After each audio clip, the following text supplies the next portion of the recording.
Assalamualaikum warahmatullahi wabarakatuh. Kembali lagi dalam acara podcast PKRS.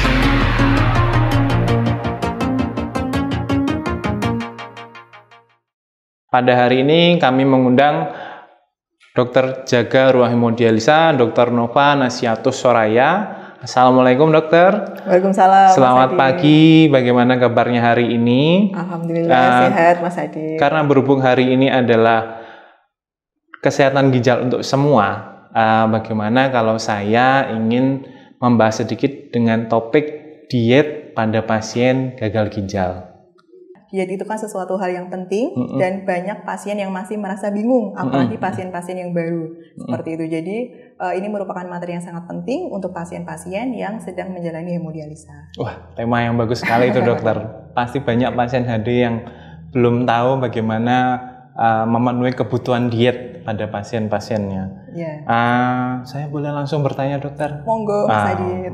Izinkan saya bertanya dulu. Dokter, sebenarnya bagaimana sih prinsip diet pada pasien gagal ginjal itu sendiri?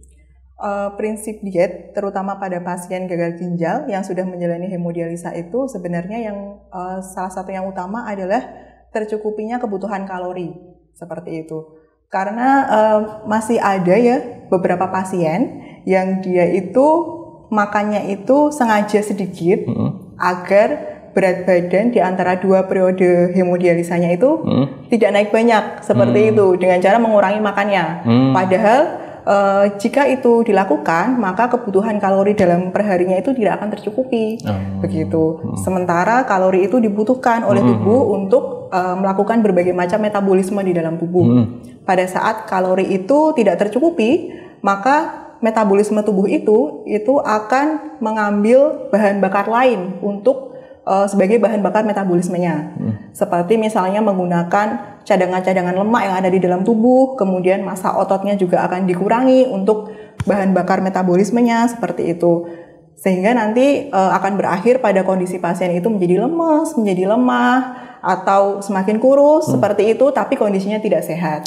Oleh karena itu, pasien itu harus mengerti kebutuhan kalorinya setiap hari itu berapa. Untuk pasien dengan CKD yang sudah hemodialisa, itu kebutuhan kalorinya adalah sekitar 25 sampai dengan 35 kilokalori per kilogram berat badan per hari. Begitu. Kalau misalnya kita berikan contoh, misalnya berat badan pasien adalah 50 kg ya Mas ya. Berarti kita ambil kebutuhannya 30 kilokalori dalam satu hari, berarti ada sekitar 1.500 kilokalori yang dibutuhkan oleh tubuhnya. Nah, itu sebenarnya adalah suatu kebutuhan kalori yang cukup banyak. Kalau misalnya bisa kita berikan contoh, 1.500 itu kita bagi dalam 3 makanan porsi besar. Pagi, siang, dan malam ya misalnya ya. Berarti sekali makan itu membutuhkan sekitar 500 kilokalori. Nah, kalau kita berikan contoh lagi yang sederhana, misalnya nasi satu mangkok itu adalah sekitar 200 kilokalori. Kalau misalnya kita bagi separohnya berarti adalah 100 kilokalori. Jadi misalnya makan nasi setengah mangkok berarti 100 kilokalori. Kemudian dengan lauknya adalah misalnya telur ceplok. Telur ceplok itu kalorinya adalah sekitar 90 kilokalori, jadi sudah 190. Kemudian misalnya kita tambah lagi lauknya adalah tahu goreng. Tahu goreng itu kalorinya itu adalah sekitar 35, berarti itu sudah 225. Belum ada setengahnya dari 500 begitu. Misalnya kita tambah lagi adalah sayur asem. Sayur asem itu cuma 80 kilokalori. Berarti masih ada sisa banyak untuk mencapai 500 kan. Jadi itu adalah gambaran bahwa 500 kilokalori itu membutuhkan porsi yang cukup besar. Itu hanya satu kali makan. Belum kalau pagi, siang atau malam. Nah, untuk mencukupi kebutuhan kalori itu gambarannya seperti itu. Jadi makan itu harus bisa mencukupi kebutuhan kalori hariannya dia begitu. Kemudian untuk apa saja nutrien yang dibutuhkan untuk mencukupi kebutuhan kalori itu seperti pada umumnya untuk makronutriennya sama, itu ada karbohidrat, kemudian protein, kemudian lemak juga, itu juga tetap dibutuhkan ya Mas. Kemudian untuk yang mikronutrien ini yang mungkin agak berbeda. Karena pada pasien gagal ginjal itu kan ginjalnya sudah kurang berfungsi ya. Jadi pasien gagal ginjal itu membutuhkan makanan dengan kadar natrium yang rendah, kemudian makanan dengan kadar fosfat yang rendah juga, kemudian makanan dengan kadar kalium yang rendah juga, seperti itu.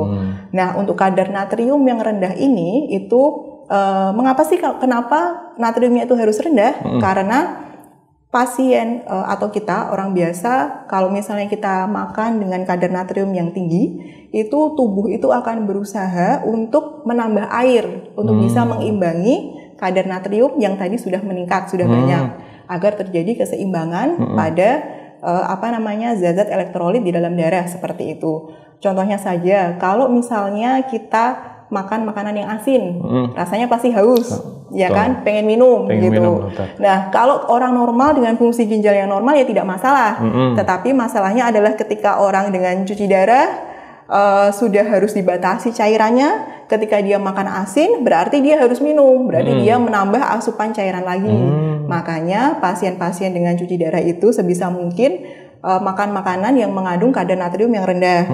Begitu, garamnya dikurangin. Kemudian yang mengandung natrium tinggi itu misalnya pada makanan-makanan kemasan seperti kecap, kecap, saus botol, itu kemudian sambal botol itu juga mengandung natrium yang cukup tinggi. Jadi kalau bisa ya dihindari saja, seperti itu. Kemudian untuk masalah yang tadi kalium dan fosfat, itu kan seperti kita ketahui bersama, pasien gagal ginjal, fungsi ginjalnya sudah menurun. Sehingga kalium dan fosfatnya itu tidak bisa dikeluarkan dari dalam darah melalui ginjal yang seharusnya keluar lewat urin, seperti itu. Jadi dia akan terkumpul di dalam darah. Nah, resikonya apa? Ketika kadar kalium di dalam darah itu terlalu tinggi, terjadi kondisi hiperkalemia. Hiperkalemia itu bisa menyebabkan terganggunya aktivitas listrik jantung, yang mana bisa berakibat fatal sampai ke kematian, seperti itu. Jadi benar-benar harus diperhatikan kandungan kalium pada makanan yang dikonsumsi oleh pasien-pasien cuci darah, seperti itu. Kemudian fosfat juga sama. Jadi fosfat itu juga seharusnya dikeluarkan dari ginjal. Ketika ginjal itu fungsinya sudah berkurang, maka fosfat itu tidak bisa dikeluarkan, maka sangat beresiko terjadinya hiperfosfatemi. Nah, ketika fosfat itu meningkat di dalam darah, resikonya adalah bisa menyebabkan pembuluh darah itu menjadi kaku. Nah, kalau pembuluh darah yang kaku itu adalah pembuluh darah di jantung, ya nanti bisa berakibat fatal juga sampai ke kematian, seperti itu. Tapi untuk fosfat ini itu biasanya dokter spesialis penyakit dalam sudah meresepkan obat-obatan fosfat binder untuk mengikat fosfat yang masuk bersama dengan makanan, sehingga fosfat itu sebelum dicerna masuk ke dalam darah itu sudah diikat oleh obat tersebut, kemudian dikeluarkan, sehingga fosfat itu tidak bisa terserap ke dalam darah, seperti itu. Jadi kesimpulannya, prinsipnya adalah sesuai dengan kebutuhan kalorinya, 25-35 kilokalori per kilogram per berat badan per hari.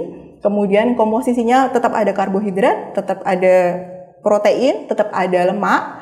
Kemudian dengan kondisi rendah natrium, rendah kalium, dan juga rendah fosfat, seperti itu. Berarti pembatasan untuk pasien HD itu banyak sekali ya, Dok, ya? Iya.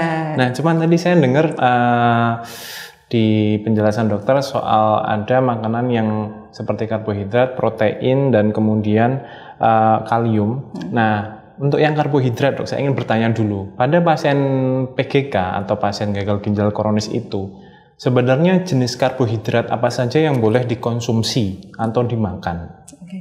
Jadi karbohidrat itu kan sebenarnya sangat penting ya, Mas, untuk tubuh kita, karena karbohidrat itu akan dipecah oleh tubuh menjadi glukosa, di mana glukosa itu akan menjadi sumber energi untuk kita. Nah, karbohidrat itu ada dua jenis, Mas. Ada karbohidrat kompleks dan karbohidrat simpleks.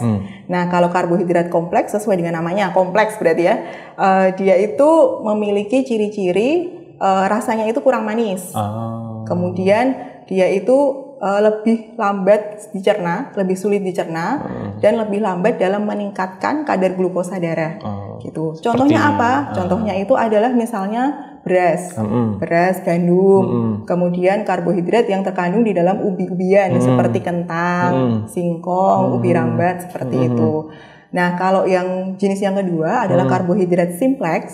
Karbohidrat simpleks itu adalah karbohidrat kebalikannya, berarti dia rasanya itu yang cenderung manis, kemudian lebih mudah dicerna, dan lebih cepat dalam meningkatkan kadar glukosa di dalam darah. Misalnya apa? Gula pasir, gitu, gula pasir, madu, sirup, itu kan rasanya cenderung manis ya Mas. Nah, itu mengandung karbohidrat yang simpleks seperti itu. Untuk pasien CKD, ONHD, dan terutama yang memiliki riwayat penyakit diabetes mellitus, itu lebih disarankan untuk karbohidrat yang jenisnya kompleks. Seperti itu. Mengapa? Karena karbohidrat kompleks itu memiliki fungsi lain, dalam arti dari penelitian-penelitian yang ada, dia itu bisa ikut menurunkan kadar fosfat, kan sangat berguna juga untuk pasien CKD. Kemudian dia itu juga memiliki kadar serat yang tinggi, sehingga bisa mencegah terjadinya konstipasi seperti itu. Lalu karbohidrat kompleks itu juga akan memperlambat proses pemecahan protein menjadi asam amino, kemudian menjadi ureum kreatinin. Jadi kan ureum kreatinin itu kan hasil dari proses pemecahan protein ya. Jadi si karbohidrat kompleks ini dia akan memperlambat proses pembentukan ureum kreatinin. Yang mana ureum kreatinin itu dikeluarkan lewat ginjal. Ketika ginjalnya rusak, maka ureum kreatinin itu akan tinggi. Seperti itu.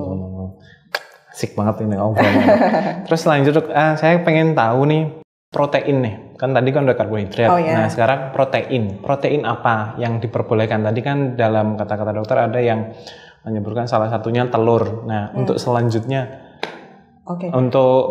untuk kebutuhan lainnya.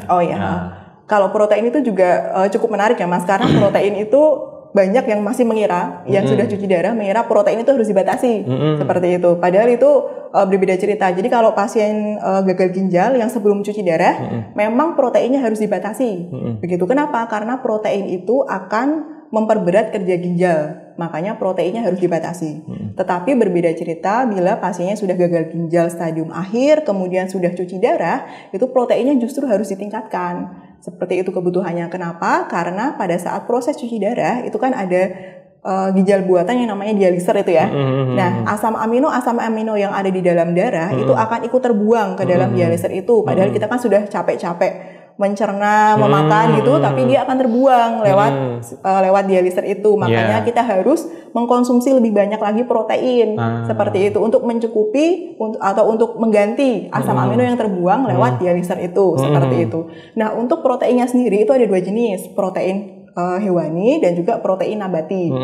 Begitu. Untuk berapa persentasenya protein hewani harusnya berapa persen, protein nabati berapa persen, itu ada banyak pendapat di penelitian-penelitian. Ada yang bilang 50%, ada yang bilang 70%, 30%, seperti itu perbandingannya. Tetapi dari ilmu terakhir yang saya dapatkan, yang paling update itu adalah 50-50. Jadi seimbang, protein nabati 50%, protein hewani 50%. Nah, untuk protein hewani itu juga memiliki karakteristik sendiri.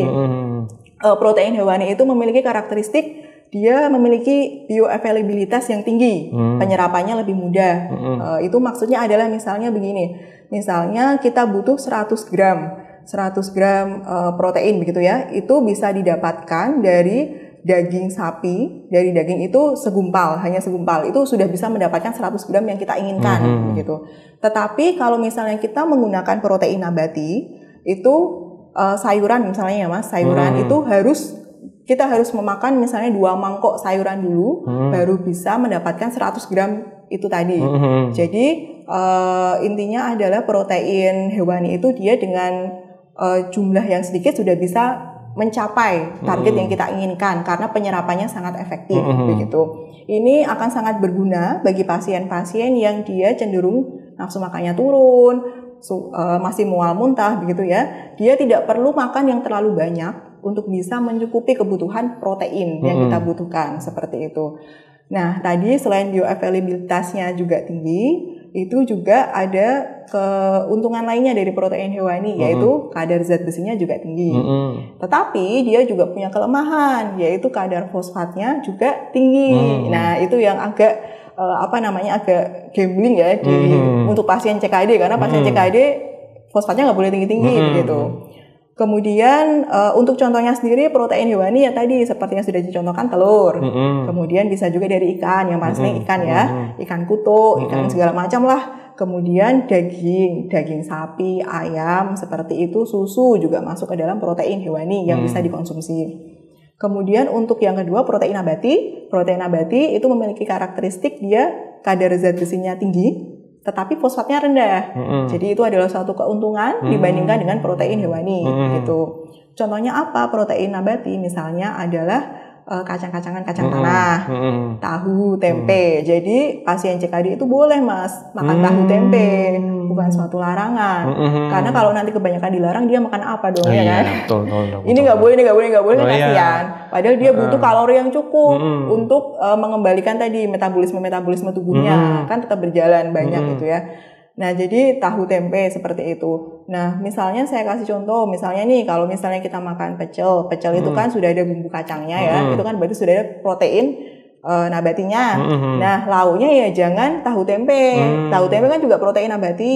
Jadi lauknya yang dari protein hewani, misalnya ikan atau misalnya telur seperti itu. Jadi itu. Berarti jumlah harusnya sekarang yang menurut penelitian terbaru jumlah protein hewani dan nabati itu harus sekarang seimbang ya, seimbang. Ya? Tidak boleh maksudnya lebih banyak protein hewani, lebih maksudnya cukup bahwa protein nabati dan hewani boleh sekarang dikonsumsi pada pasien PGK ya dok. Betul, ya. Sip. Diusahakan seimbang. Terus lanjut dok, tadi kan dokter ada mengatakan natrium, terus natrium, fosfor dan kalium. Nah saya pengen tahu nih makanan apa saja yang mengandung kalium yang boleh dikonsumsi oleh pasien PGK. Oke. Kalau kalium itu tadi juga menarik ya, karena kalium itu kan banyaknya ada di buah-buahan dan sayuran. Yang seperti kita ketahui bersama, pasien-pasien CKD itu yang terutama sudah hemodialisis, itu dia takut mengkonsumsi buah-buahan dan sayuran karena takut kaliumnya tinggi. Gitu. Sebenarnya memang benar buah-buahan dan sayuran itu mengandung kalium karena tidak mungkin buah-buahan dan sayuran itu tidak ada yang tidak mengandung kalium. Dalam arti semuanya pasti mengandung kalium. Cuma tinggal kadarnya aja.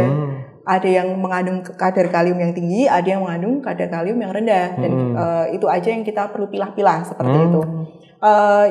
Yang pertama kita lihat dari yang buah-buahan. Buah-buahan dengan kadar kalium yang rendah itu sebenarnya listnya banyak Mas.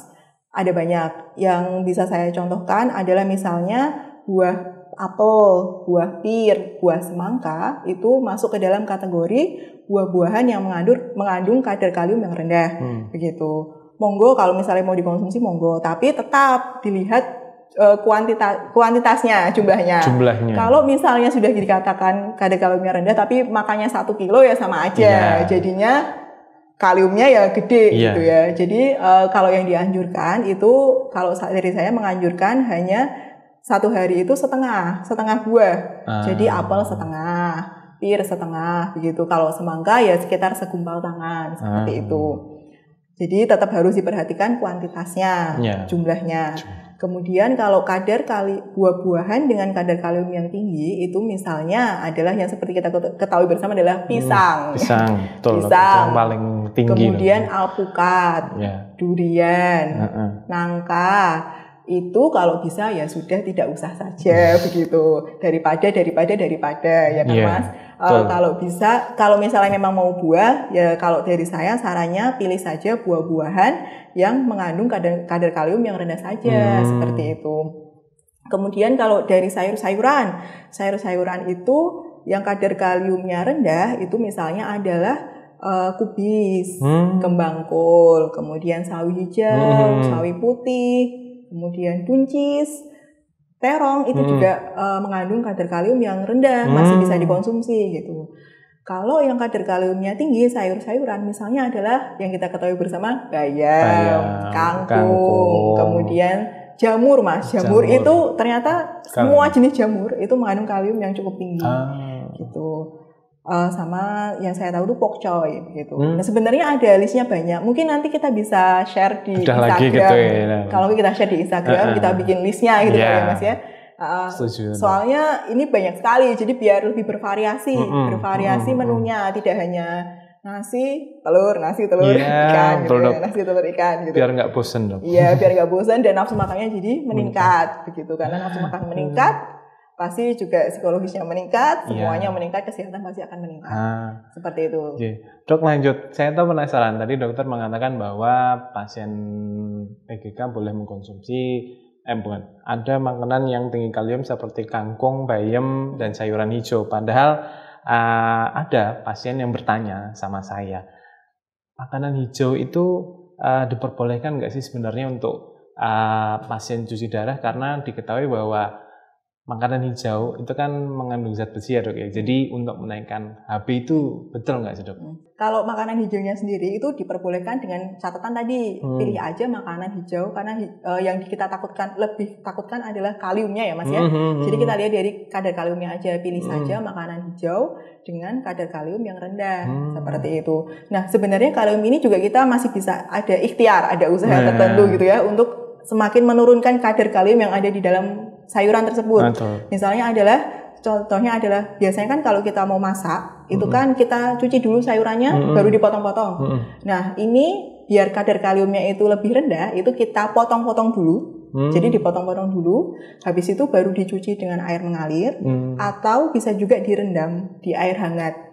Gitu selama kurang lebih 1-2 jam. Itu adalah beberapa ikhtiar atau usaha yang bisa kita lakukan untuk paling tidak mengurangi kadar kaliumnya agar kita masih bisa tetap mengkonsumsi sayuran seperti itu.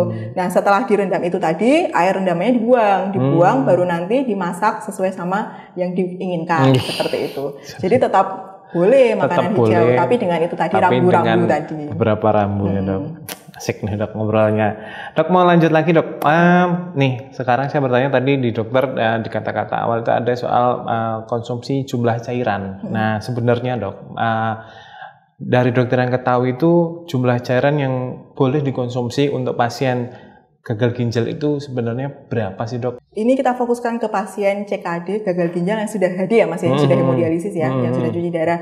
Itu prinsipnya sebenarnya sama. Jadi cairan yang masuk itu harus sama dengan cairan yang keluar, begitu. Nah permasalahannya di sini adalah cairan keluar untuk pasien cuci darah kan sudah sangat berkurang ya, berkurang karena pasien itu hampir semuanya, bukan hampir semuanya sih, sebagian besar itu produksi urinnya sudah sangat menurun, bahkan ada yang tidak berproduksi lagi begitu. Jadi gambaran umumnya ya berarti kalau yang keluar sudah berkurang, yang masuk juga harus dikurangi begitu. Nah, kalau secara teori itu ada rumusnya, yaitu jumlah cairan yang masuk untuk pasien cuci darah dalam 24 jam itu maksimal itu adalah 500 cc ditambah dengan produksi urin pasien tersebut dalam 24 jam. Misalnya pasien tersebut harus bisa tahu dia itu dalam 24 jam produksi urinnya berapa, ditampung dulu begitu. Misalnya dia dalam 24 jam masih bisa mengeluarkan kencing 100 cc. Berarti produksi berarti kebutuhan cairannya itu adalah 500 ditambah 100, berarti 600 cc itu adalah cairan yang dibutuhkan dalam 24 jam. Maksimal jumlah cairan maksimal yang dibutuhkan dalam 24 jam. Nah, angka 500 ini dapat dari mana sebenarnya? Itu adalah dari perkiraan jumlah air yang keluar dari tubuh lewat keringat dalam kondisi aktivitas normal begitu. Jadi kalau pasien tersebut kondisi aktivitasnya lebih berat, misalnya olahraga berat yang keringatan keluar lebih banyak, maka 500-nya bisa naik jadi 700, jadi 1000 begitu. Kalau begitu nanti kebutuhan cairan masuknya akan menjadi lebih banyak. Dia lebih banyak bisa minum seperti itu. Rentangnya lebih naik begitu. Tapi begitu juga kalau pasiennya merasa dia sudah tidak berkeringat, begitu, keringatnya sudah nggak keluar, meskipun secara teori mungkin dari pori-porinya tetap keluar keringat ya mas, tapi dia mungkin tidak merasa, ya berarti 500 itu lebih rendah, begitu batasnya. Jadi itu memang masih bisa naik turun 500-nya, tapi secara garis besar, secara umum kita pakai saja patokan. Kebutuhan cairan pasien cuci darah dalam 24 jam itu adalah 500 cc ditambah dengan produksi urin pasien tersebut dalam 24 jam. Dan itu adalah jumlah cairan maksimal, bukan hanya jumlah air yang diminum. Jumlah cairan maksimal itu maksudnya adalah termasuk ke dalam air putih yang diminum, air teh yang diminum, air kopi yang diminum, dan air lainnya gitu ya. Soto, makan bayam gitu kan kuahnya. Buah juga mas, makan buah semangka itu kan juga ada airnya ya. Nah, itu semua juga masuk ke dalam perhitungan 600 itu. Jangan sampai cuma ngitung menghitung 600 dari air putihnya aja gitu. Nah, itu yang jadi tantangan tersendiri untuk pasien cuci darah dan keluarganya sebenarnya. Karena nanti kalau misalnya nih pasiennya cuma bisa kencing 100 cc, berarti kan dia kebutuhannya 600. Sedangkan pasiennya minum terus sehari bisa 1.500. Selisihnya kan 900 cc. 900-nya kemana? Ke kaki, ke paru-paru, ke perut. Nah, jadinya sesek, jadinya bengkak dan sebagainya. Itu berarti kan itu karena dia minumnya terlalu banyak. Betul. Seperti itu. Nah, Dok, kan kita ketahui kan kalau pasien PGK itu kan ada yang namanya kan sering terjadi anemia, Dok. Nah, ini kan sebenarnya untuk diet tips ada pasien PGK agar bisa menaikkan HB, karena kan banyak pasien-pasien itu menjalani hemodialisa lama terus HB-nya turun. Nah, berhubungan karena kita membahas soal diet ini, nah itu gimana, Dok? Tipsnya buat dietnya? Untuk mengetahui itu kita harus tahu dulu penyebabnya apa, penyebab anemia. Penyebab anemia pada pasien PGK atau CKD itu kan penyebab paling banyak kan sebenarnya karena defisiensi hormon eritropoietin ya Mas ya. Karena hormon itu diproduksi oleh ginjalnya berkurang fungsinya, makanya hormonnya juga ikut turun. Sedangkan hormon eritropoietin itu digunakan untuk ikut membentuk hemoglobin atau HB itu ya yang bisa kita sebut itu ya. Nah, kalau untuk masalah hormon eritropoietin ini dia bisa kita intervensi dengan diet, karena bisanya kita intervensi dengan obat yang biasa kita suntikan secara subkutan di lengan pasien itu. Itu tidak bisa kita intervensi begitu. Nah, yang kedua itu adalah kita lihat dari hemoglobin itu kan bahan bakunya kan banyak. Salah satunya adalah protein. Begitu. Nah, untuk bisa membentuk hemoglobin yang cukup, berarti bahan bakunya juga harus cukup. Begitu. Jadi lihat dulu proteinnya yang dia konsumsi itu apakah sudah cukup atau belum tadi, apakah sudah memenuhi atau belum gitu. Apakah nafsu makannya turun atau tidak, apakah sudah cukup protein atau belum, itu juga mempengaruhi karena protein adalah bahan baku untuk pembuatan hemoglobin begitu. Yang ketiga itu adalah hemoglobin itu untuk pembentukannya juga membutuhkan zat besi.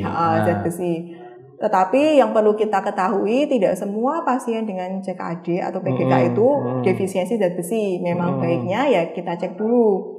Karena kalau misalnya sudah ketahuan nanti kita bisa memberikan terapi besi langsung dan juga memperbaiki dietnya dengan meningkatkan konsumsi makanan yang mengandung zat besi tinggi. Misalnya apa? Misalnya tadi sayuran-sayuran hijau dengan kadar kalium yang rendah atau daging merah, protein hewani itu mengandung zat besi yang tinggi. Jadi kalau untuk intervensi dietnya bisa dilihat dari proteinnya tadi ditingkatkan terus, ditambah terus, dan juga besinya. Zat besinya itu makanan-makanan yang mengandung zat besi itu bisa juga dikonsumsi begitu. Dan ditambah dengan penggunaan hormon eritropoietin. Insya Allah nanti tiga-tiganya seharusnya tidak cuma satu-satu ya Mas ya. Tiga-tiganya saling membantu satu sama lain.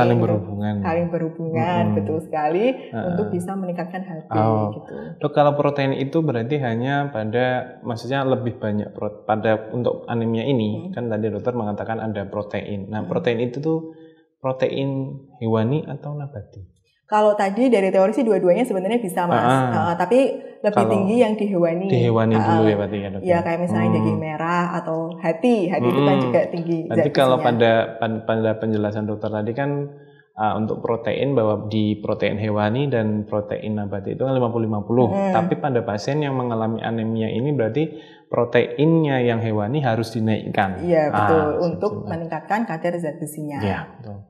Pasien PGK itu kadang sering mengalami konstipasi nih Dok. Nah itu biar mencegahnya gimana? Padahal kan kita ketahui pasien PGK itu tidak boleh mengkonsumsi buah, maksudnya membatasi buah. Nah padahal pada orang sehat kita mengatasi konstipasi cukup dengan makan buah pepaya, buah melon atau buah-buahan. Nah itu kalau pada pasien PGK gimana Dok? Ya kembali lagi kan konstipasi itu kan terjadi ketika hasil produk pencernaan makanan itu tidak bisa kayak tertunda perjalanannya gitu ya di usus ya. Jadinya dia penyerapan airnya berlebih sehingga vesselnya jadi keras begitu. Nah, berarti untuk mempercepat itu adalah dengan meningkatkan konsumsi serat. Ya mau nggak mau berarti kembali lagi tadi kita harus mengkonsumsi buah-buahan dan sayuran yang mengandung kadar kalium yang rendah. Begitu, karena itu tetap dibutuhkan. Selain itu juga buah-buahan dan sayuran itu juga memiliki vitamin-vitamin lainnya yang dibutuhkan oleh tubuh dan mineral lainnya gitu yang dibutuhkan. Jadi tetap harus bisa mengkonsumsi sayur-sayuran dan buah-buahan dengan rendah kalium. Kemudian cairan. Ada juga pasien itu yang saking takutnya minum sampai minumnya dibatasi sekali. Betul, gitu. iya, Kan itu kan ada ininya, ada rentangnya ya, yang masih aman ya. Selama rentang itu diikuti dan tidak terjadi kondisi edem atau bengkak, ya insya Allah tidak masalah gitu. Karena kondisi kelebihan tidak baik, kondisi kurang juga tidak baik. Jadinya dehidrasi dan konstipasi gitu. Jadi tetap mengkonsumsi buah-buahan rendah kalium, sayuran rendah kalium, dan cairannya sesuai kebutuhan gitu. Tapi tetap dalam batas-batasan ya, Dok. Tidak boleh berlebihan gitu ya. Betul sekali. Nah, Dok, ini pertanyaan terakhir dari saya. Saya ingin bertanya, kan kita mau menjelang bulan Ramadan nih, Dok. Pada bulan puasa ini, boleh nggak sih pasien gagal ginjal itu menjalani puasa? Kalau puasa pada pasien cuci darah, boleh atau tidak? Ya, insya Allah boleh. Saya kembalikan lagi ke pasiennya gitu ya. Sanggup atau tidak, kuat atau tidak, mampu atau tidak, kan yang tahu dirinya sendiri seperti itu.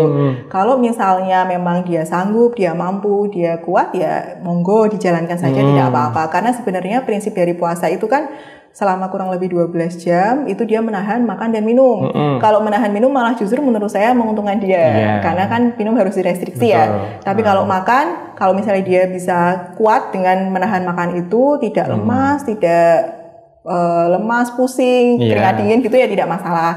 Yang perlu jadi perhatian itu adalah pada saat pasien cuci darah dan di hari cuci darahnya gitu Mas. Karena pada saat pasien cuci darah, puasa di hari cuci darah itu kan ketika cuci darah itu kan gulanya, glukosa darahnya itu kan banyak yang terbuang ya Mas, lewat dialiser. Jadi pasien pada saat cuci darah itu dia kadar gulanya pasti akan turun. Begitu, misalnya awalnya 150, kadar gula dalam darahnya 150, bisa-bisa pulangnya tinggal 60 begitu. Karena pasti akan terbuang gulanya. Nah, yang perlu diperhatikan itu. Jadi pada saat pasien-pasien HD sedang cuci darah dan sedang puasa, ya dia harus bisa melihat kondisinya. Kalau sudah mulai keringat dingin, sudah mulai lemas, sudah mulai keringat dingin melayang-layang gitu, lemas gitu, ya kalau dari saya bisa lebih baik membatalkan puasanya saja daripada nanti ketika gulanya drop, kemudian malah masuk ke dalam hipoglikemi, malah resikonya lebih kurang baik seperti itu. Jadi memang harus tahu kondisi dari dirinya sendiri. Kalau misalnya kuat, ya monggo. Dan kalau misalnya sedang cuci darah, ya harus tahu juga tadi warning-warningnya apa saja yang mengharuskan atau sebagai tanda kalau dia itu sudah kondisi hipoglikemi atau juga malah dehidrasi Mas. Misalnya kram gitu kan, kram. Mulai hipotensi begitu kan, itu sudah kondisi-kondisi yang dehidrasi. Sudah terlalu banyak cairan yang keluar seperti itu. Oke Dok, terima kasih atas jawaban-jawaban yang jenengan berikan kepada kami. Semoga nanti untuk jawaban itu bisa diterima oleh pasien gagal ginjal dan supaya pasien gagal ginjal lebih bisa mendengarkan dokter yang dari tadi penjelasannya dan banyak belajar. Nah, saya ingin minta pesan Dok, maksudnya untuk bukan pada pasien gagal ginjal, tapi pada orang-orang dengan ginjal yang sehat. Bagaimana tips dan triknya untuk terhindar dari istilahnya kita katakan gagal ginjal itu. Nah, gimana Dok? Tips dan triknya itu yang pertama adalah kebutuhan cairan per harinya itu harus dipenuhi, begitu. Kan kebutuhan cairan untuk orang dewasa itu adalah sekitar 2 liter per hari ya, itu sekitar 8 sampai dengan 12 gelas per hari yang harus dipenuhi dalam satu hari. Karena ketika kondisi dehidrasi kemudian berlanjut lebih dalam dan lebih lama, itu nanti akan menjadi kondisi gagal ginjal begitu. Jadi kebutuhan airnya harus terpenuhi begitu, 8 gelas per hari.